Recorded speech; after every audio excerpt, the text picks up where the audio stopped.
ইংরেজিতে একটা কথা আছে, silence is more eloquent than ওয়ার্ডস। কিন্তু নিয়োগ দুর্নীতির তদন্তে সেই ওয়ার্ডস বা শব্দের গুরুত্ব কতখানি রাজ্যবাসী মোটামুটি এতদিনে তা টের পেয়ে গিয়েছেন। দীর্ঘ টালবাহানার পর অবশেষে গতকাল গভীর রাতে কালীঘাটের কাকুর কণ্ঠস্বরের নমুনা পেল ইডি। আর আজ আদালতে ফের উঠল সেই পুরনো প্রশ্ন, দুর্নীতিগ্রস্তদের আশ্রয়স্থল হয়ে উঠছে এসএসকেএম। পাশাপাশি আজ আমাদের নজরে থাকবে বিধায়ক কার্যালয়ে ভাঙচুরের ঘটনায় ফের দলীয় সতীর্থ রুনা খাতুনকে নিশানা করলেন মনোরঞ্জন ব্যাপারী। রুনা খাতুন আবার মনোরঞ্জন ব্যাপারীর বিরুদ্ধে থানায় নালিশ জানিয়েছেন। আগামী 1 ঘন্টা তা নিয়ে আমাদের আলোচনা চলবে। এই পর্বে আমাদের আলোচনার বিষয়, কাকুর কণ্ঠ পেল ইডি, ভাইপো হাওয়া, ঘুমোতে পারেনি পিসি, আক্রমণে শুভেন্দু অধিকারী। আজকে গড়বেতায় সভা ছিল, সেখান থেকে এইভাবে আক্রমণ শানিয়েছেন। কোন কোন ভিআইপি অভিযুক্ত ভর্তি এসএসকেএম এ, রাজ্যের জবাব তলব করলো আদালত। একেবারে প্রধান বিচারপতির যে বেঞ্চ এই প্রশ্ন আজকে করেছে। এরা লাইফ সাপোর্টে নেই, ঘুরে বেড়াচ্ছেন। অভিযোগ যদি সত্যি হয় তাহলে মারাত্মক মন্তব্য করছেন প্রধান বিচারপতি। আপনারা জানেন যে এসএসকেএম এর ভূমিকা নিয়ে এই প্রথম নয়, এর আগেও কিন্তু কলকাতা হাইকোর্ট বারে বারে প্রশ্ন তুলেছে। সরানো উচিত কুণালকে, সেনাপতি বাচ্চা, তৃণমূলের নবীন প্রবীণ দ্বন্দ্বে ফের বেসুরো করিম। 11 বারের বিধায়ক আব্দুল করিম চৌধুরী তিনি এবার প্রশ্ন তুলছেন।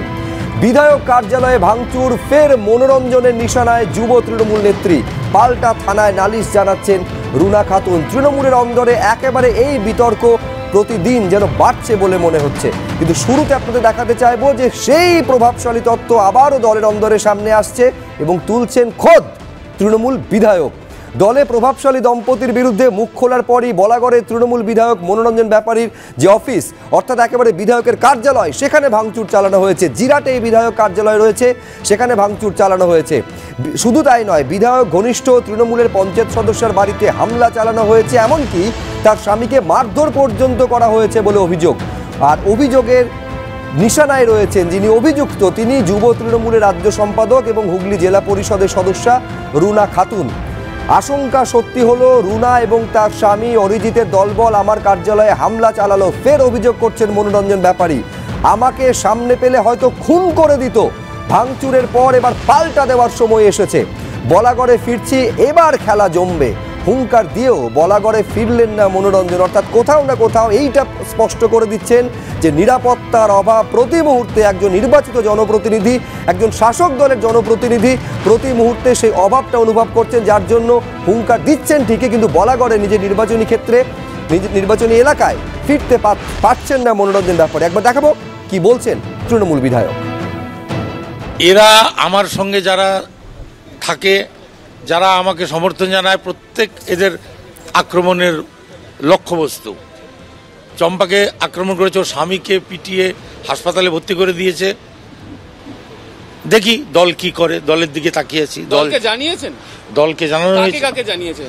দল আপনাদের মিডিয়ার মাধ্যমে, তাছাড়া ফোনে ফোনে দল ব্যাপারটা দেখছে। দল সব ভাবনা চিন্তা করছে কিভাবে কি করা যায়। বলাগড়ে আমি যাওয়ার জন্য প্রস্তুত, কিন্তু আমাকে কোনো এক জায়গা থেকে যাদের আমরা আমাদের নেতৃস্থানীয় মনে করি, নেতা স্থানীয় মনে করি, বন্ধু স্থানীয় মনে করি, শুভানুধ্যায়ী মনে করি, সেরকম জায়গা থেকে আমাকে ফোন করে বলা হয়েছে আপাতত কয়েকদিন আপনি বলাগড়ে যাবেন না। আমি কৃষ্ণ মিত্রের কাছে শুরুতে আসতে চাইব। কৃষ্ণদার সব থেকে বড় প্রশ্ন তো এটাই যে একজন নির্বাচিত জনপ্রতিনিধি, তাও কোনো বিরোধী রাজনৈতিক দল নয়, একেবারে শাসক দলের বিধায়ক, যার প্রশংসা খোদ মমতা বন্দ্যোপাধ্যায় নিজে করেছেন, সেইখানে তিনি খুন হয়ে যেতে পারেন এইরকম আশঙ্কা করছেন। আমি বলছি সাধারণ মানুষের তাহলে জীবনের দাম কতটুকু? তারাও তো নিরাপত্তার সমান আশঙ্কা অনুভব করবেন প্রতি মুহূর্তে যদি বিধায়ক এরকম করে আশঙ্কিত হন। নিশ্চয়ই বিধায়কের অনেক সংযত বক্তব্য রাখা উচিত। এই ক্ষেত্রে ওনার যে উনি যেটা বলেছেন এটা কতটা সংযত না, এটা তো তদন্ত সাপেক্ষ। কিন্তু সব ক্ষেত্রেই আমার মনে হয় যে দল অনেক কাউকে অনেক মর্যাদা দিয়েছে, দল অনেক কাউকে অনেক পদ দিয়েছে, তার সাথে সাথে দায়িত্ব বর্তায়।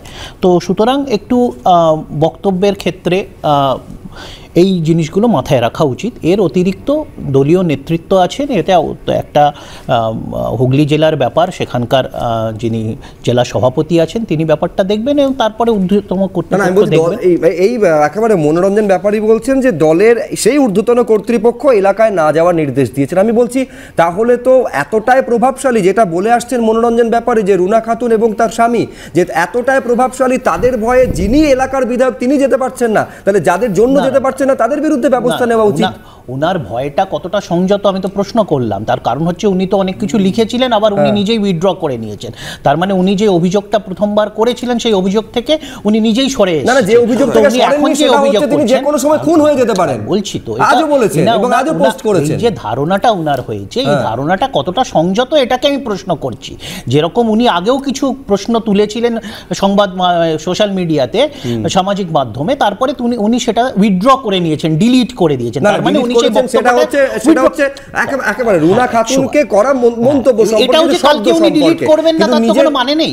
আমরা দেখি তো উনার, আমি আবার বলছি তো, মানুষ নেত্রীর আশীর্বাদে অনেকেও রাজনৈতিক একটা ওজন তৈরি হয়, স্তর তৈরি হয়, সেটা বজায় রাখার দায়িত্ব তিনি যেটা বলছেন সেই বক্তব্যের কতটা সারবত্তা যে সত্যতা নিয়ে আপনার দলের বিধায়ক আপনি প্রশ্ন তুলছেন। উনি যেটা বক্তব্য লিখেছিলেন সেটা লেখাটা কতটা যৌক্তিক অযৌক্তিক সেটা তো আমার প্রশ্ন আছে।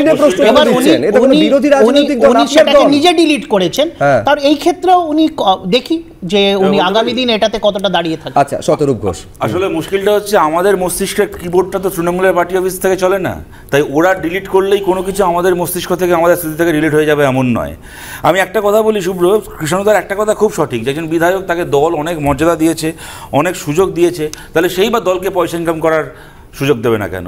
সুতরাং বোঝাপড়াটা খুব পরিষ্কার। ভাই, তোমাকে নিয়ে গিয়ে একজন লেখক ছিল, তোমাকে নিয়ে গিয়ে বিধানসভায় এমএলএ করে বসিয়ে দিয়েছে, এবার তোমাকে সামনে রেখে তৃণমূল কংগ্রেসের লোকেরা এলাকায় করে কমে খাবে, চুরি চিটিংবাজি করবে, তোমাকে দাঁড়িয়ে দাঁড়িয়ে সেটাকে সাহায্য করতে হবে। আমি মনোরঞ্জন ব্যাপারীর গতকালের যে উনি লিখেছেন, এর মধ্যে দলীয় অন্তর্ঘাত ইত্যাদি কী আছে আমাদের তাই নিয়ে কোনো মাথা ব্যথা নেই, কিন্তু সামাজিক জায়গা থেকে একটা কথা বলছি। উনি লিখেছেন ওই এলাকা সম্পর্কে, ওই এলাকার একজন তৃণমূল নেতা সম্পর্কে, এক মাটি মাফিয়া, বালি মাফিয়া, গাঁজা পাচারকারীদের সহায়ক, জুয়ার বোট চালানো উপনেতা। আমি বলছি শুভ্র, ওনার এই কথা যদি সত্যি হয়ে থাকে, এটা তৃণমূলের ইন্টারনাল ক্রাইসিস নয়, এটা আমাদের সোশ্যাল ক্রাইসিস। এক একটা এলাকা, পশ্চিমবাংলা এমন একটা রাজ্য শুভ্র, মনে রাখতে হবে, এখানে আনারুল না চাইলে পুলিশ যায় না বকটুইতে। যে জায়গাগুলো তৃণমূলের এক একটা নেতা একটা জায়গা কন্ট্রোল করে এবং তাদের হচ্ছে এই চরিত্র, ওরা জুয়ার বোট চালানো, ড্রাগস পাচারকারী, গরু পাচারকারী, বালি পাচারকারী। একজন তৃণমূলের বিধায়ক বলছেন। শুভ্র, তুমি বলছো ব্যবস্থা কেন নেওয়া হয়নি? তোমায় মনে করাই তো আজ থেকে 3 সপ্তাহ আগের ঘটনা মনে আছে? সোনারপুরের এক মহিলা কাউন্সিলর, তিনি বলছেন তৃণমূলের এলাকার যুবনেতা তাকে বাধ্য করছে বিয়ে করার জন্য। সেই ভদ্রমহিলা তৃণমূলের সেই যুবনেতাকে বিয়ে করতে রাজি হয়নি বলে তাকে কাউন্সিলর হিসেবে কাজ করতে দিচ্ছেন এলাকায়। 3 সপ্তাহ হয়ে গেছে, তৃণমূল কংগ্রেসের এক মহিলা কাউন্সিলর এই অভিযোগ করেছেন, 3 সপ্তাহে না তৃণমূল কোনো ব্যবস্থা নিল, না পুলিশ কোনো ব্যবস্থা নিল। এই হচ্ছে রাজ্য।